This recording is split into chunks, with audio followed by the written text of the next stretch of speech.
আমরা এখন পরের স্পটে যাচ্ছি আর সেখানে যাওয়ার সময় জাস্ট ভিউ দেখে তো আমি অবাক, মানে সত্যি কথা বলতে, মানে এই সব পাহাড়ি জায়গায় এক এক দিকে তাকালে এক এক রকমের ভিউ উপভোগ করা যায়। আর সেগুলো যদি আমি তোমাদের সঙ্গে শেয়ার না করি তাহলে কি ভালো লাগে বলো? তো তাই ভাবলাম যে তোমাদের সঙ্গে একটু শেয়ার করি। আমি যে জানলার ধারে বসেছিলাম সেখান থেকে এই ভিউটা আমি ভীষণভাবে উপভোগ করেছি। আর তার সঙ্গে দেখো, যখন মানে সামনে দিয়ে রোডটা দেখা যাচ্ছে, সেই রোডটাও কত সুন্দর লাগছে, মানে সত্যি কিছু বলার নেই, এত সুন্দর ভিউ, মানে ভাষায় প্রকাশ করা যায় না সত্যি কথা বলতে।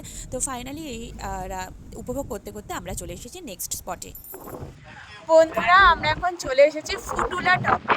এই যে দেখো আমরা দাঁড়িয়ে আছি এখানে, সেরকম কিছু জাস্ট ভাবলাম তোমাদের সঙ্গে একটুখানি শেয়ার করি। যেখানে এসেছি সেই জন্য বিশাল হাওয়া দিচ্ছে, হাওয়াটা ঠান্ডা, কিন্তু এখন মানে যেহেতু রোদ আছে তাই অতটা শীতের জামা কাপড় না পরলেও নয়।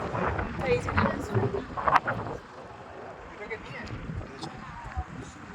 চুলের অবস্থা